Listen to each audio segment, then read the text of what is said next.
Here is the 2024 Audi SQ5 Sportback Prestige in ultra blue metallic. We have the S Sport package, the black optic package, upgraded wheels, the fine Napa leather for the interior, and this is only 0.1 seconds slower than a Porsche Macan S. I'm Anthony from Hawkeye Rides, and I'm going to go over some pros and cons and the comparable rivals. And the problem that I have with the SQ5, because we have the black optic package, that's going to blacken out the grille. The Audi O-rings is a separate package. The Prestige package adds the Matrix design LED headlights and daytime runnings with a larger air inlet on the side. These bumpers are S spec, so when you're going SQ5 opposed to a Q5, it's going to look a little bit more aggressive. And the S Sport package adds the air suspension, so this will go lower to keep it more aerodynamic because of what's underneath the hood, which is a 3.0 liter TFSI V6 producing 349 horsepower and 369 pound-feet of torque paired to an 8-speed Tiptronic automatic transmission. Quattro is the all-wheel drive system, which is an intelligent all-wheel drive, meaning it will send power to the rear wheels when needed, and it'll distribute it whenever the wheels are starting to slip, achieving 19 mpgs for the city, 24 mpgs for the highway, reaching 60 at 4.7 seconds. Now, when you're thinking competition, BMW, it's going to be a little bit faster. It has more horsepower. Go to the Porsche Macan S, it's going to have less horsepower, but it's only a tenth of a second quicker. This is more or less loaded up for a base MSRP for that. Just something to think about. Going into Mercedes, it's going to be the same 0 to 60 horsepower and torque. And we have the 21-inch V bi-colored alloy wheels because of the black optic package, which also gives us the side blade, the side view mirror cap, the red brake calipers. That's housing 6 pistons in the front. It's nearly a 15-inch disc reading. The rear is a single floating caliper, and this has a 5-link S-specific suspension for the front and the rear with dynamic control dampers. Because we have the adaptive air suspension, it can be a little bit boaty at times, which you'll see in the drive, but it's going to be a little bit more smooth than the standard. And it's not only performance, towing up to 4,400 pounds. The Prestige package adds the OLED tail lights, and because of that coupe style, you have the lower trunk lip spoiler that goes into a spoiler that's underneath the rear windshield wiper. Quad exhaust tips, they're chromed out with front and reverse sensors and top view camera, which is a 360-degree reverse camera. And this is going to take me to the problem that I have. They do not make a RS Q5. You have to go all the way up to a RS Q8, in which the price is double of this. The performance is not bad, but it's not the best in class. BMW is better, but we don't really have anything to compare it against an M variant. We have to go to an M Sport. And when you're thinking Mercedes, they even go up to 63 AMGs. And the question isn't just why don't we have it? This can compete against a Porsche Macan S, and it's only 0.1 seconds slower. So if they added just a little bit more horsepower to this, this would be just as fast, if not faster, than a BMW. Power liftgate going into 24.7 cubic feet. It does sit up because of the coupe design, and it does have a little bit of a lip. You get a 12 volt, that's gonna be tucked right here, and 2 storage bins, the privacy cover, and you can raise and lower the suspension in the back to make it easier for the loading purposes.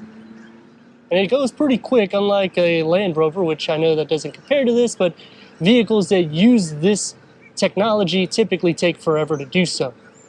In which now it's low to the ground, making it easier to get into the cargo. Split fold the rear bench in the back. And that maxes cargo to 51.9 cubic feet.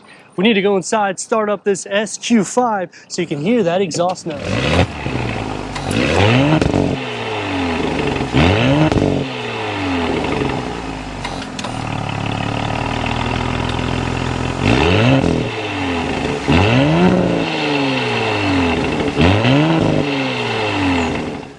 Your mobile device is still in the vehicle.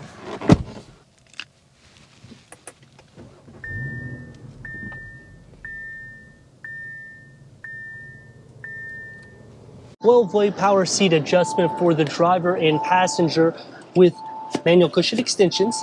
These are heated front seats with the S badged memory for the driver. Headroom and leg room The SQ5 is going to get the sport pedals, and it's going to be a little bit more sporty with the carbon Atlas inlays with the Quattro badging. Gloss black and satin aluminum surrounding the air vents. It's more of a flat dash, heads-up display, 10.1 MMI touchscreen with navigation, Apple CarPlay, Android Auto, Sirius XM, AM, FM, streaming, Bluetooth audio. These are the quick wedges. Click into Audi Drive Select, and this is how you can make it more dynamic. It will raise and lower the suspension. You can put it on automatic, or you can do just comfort.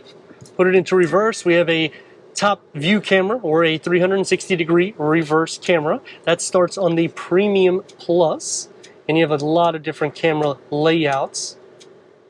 The automatic parking. Tri-climate control settings. The driver mode select, you could click it on the fly, and the same thing with the auto parking. You have a little storage area here with the USB 12 volt, the push button start. Gloss black elements is going to surround the area that used to be a mouse here. They still haven't configured this where it's actually cleaned up, which I'd like to see this integrated here.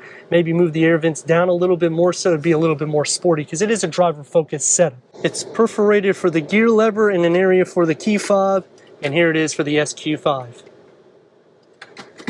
This will slide back and forth like pretty much all the Audis, and will show the Audi phone box, which is a wireless charger, and it also extends the signal. Cooled and heated cup holders. Opens up into a little bit of a storage with a USB port. Leather wrap steering wheel. It's perforated on the side. S badging, multi-function. It's heated with the paddle shifts. 12.3 digital gauge cluster that can go through an array of information, including your audio sound system, your phone, navigation, in which you can zoom out, you can zoom in. The dashboard and the door panels configure in together, and it's going to be more everyday materials up top with the carbon Atlas. It's going to be soft to touch here. It's going to be a little bit more sporty here. One touch up and down for all the windows. Bang & Olufsen sound system starts on the Premium Plus with a large storage pocket and more or less like a flask or maybe a small umbrella holder, with a auto-dimming rear view mirror and a pano moonroof that starts on the SQ5 with a hidden storage pocket for the driver. Back seat's headroom is actually not bad. It's more or less carved out for you. The center, we're gonna see in a second. Armrest with cup holders, storage with the net behind both of the front seats, third climate control, heated rear seats, USB ports, 12 volts, and air vents in the center. The door is going to be the same segment as the front, literally, even this area here that would unlock and lock the doors, which kind of wish they changed that setup a little bit. Soft only here. It's a little bit more sporty here. Smaller storage pocket, but it's a little bit more wide. Sliding into the center, the floor picks up quite a bit. The rails, they're not pushed back enough. So I'm going to be sharing some knee, feet, leg, butt, and shoulder space because of the way the seats are contoured. But it's actually not too bad until it comes to headroom, and then it gets a little bit more questionable. Sliding back over here, so you can also see that these seats recline back just a touch, in which you'll make it a little bit more comfortable sitting into the center. 349 horsepower. Man, what a jerk. 349 horsepower, 369 pound-feet of torque, which is quite a bit. And listen to the exhaust. This is just regular driving.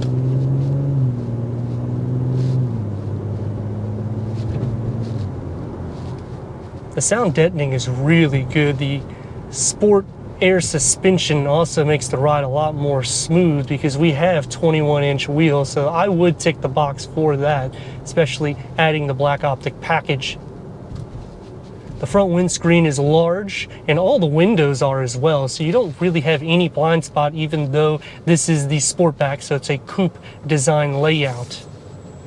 4.7 seconds 0 to 60 is also really quick for a vehicle that just touches in the $70,000 price point. And when you change it from comfort to dynamics, you will immediately feel the suspension drop, which is a good thing because now look what you can do.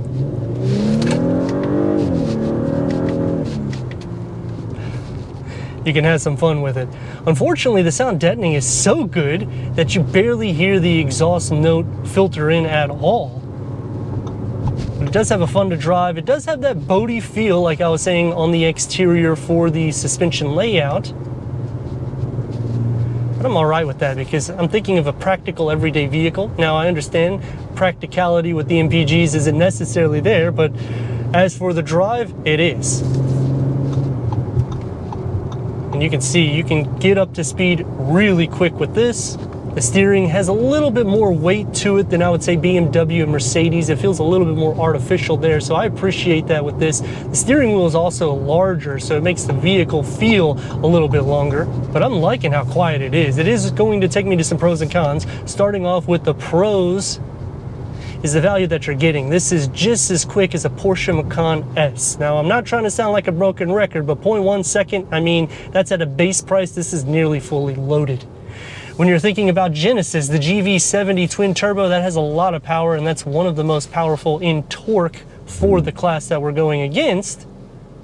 But then the interior of this feels a little bit more plush. You have a little bit better technology in that. I'm not a huge fan of this touch screen, so that's a con for me. The way it's laid out, it's just kind of like they forgot about it, and they said, oh, you know what, we're gonna put like a double-sided tape it onto the dash. Obviously they didn't do that, but you can kind of see where they have integrated it in. That's why I gave that example. Look at this baby go. Oh, it's lovely. And it's smooth when it's doing it. The cons is it's not the best in performance. It's due for a refresh on the exterior and in the interior. If you don't add features, it's not going to be as plush. It doesn't come standard with Nappa leather, and this is the Prestige. It should come standard with that. I shouldn't have to pay an extra grand. The top view camera starts on the Premium Plus, so I'm okay with that. And you get a standard pano moonroof when you go into the SQ5, so that's okay as well. Manual cushion extensions, I'll live with it because it's not too much of a price point considering the competition that it goes with. But then we don't have any option for massage seats. We don't have ventilated seats here. When you're thinking this is over 70 grand, I'm starting to want some of these amenities because I am lacking a little bit in performance. I like the styling of this better than the traditional SQ5. I've reviewed quite a few of those. The Sportback just has more of a sporty design, and yet it's still usable. You don't really lose that much headroom, and you actually have just the same amount of cargo capacity. And because we have that air suspension, you can lower the rear to make it easier for loading purposes, which you can do that also on the traditional SUV.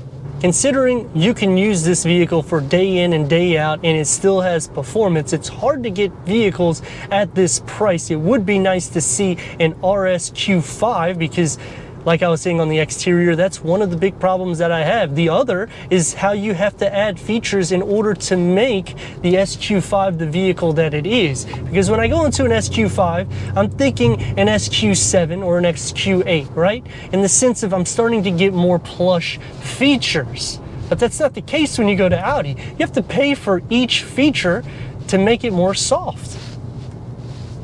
Towing isn't bad, 4,400 pounds. The seats are comfortable. You do sit up a little bit higher than my liking. I feel like you sit a little lower in the BMW and the Mercedes, so it feels a touch more sporty. This feels a touch more everyday with sport after, even the way it handles and drives, but the steering I like more here than BMW and Audi.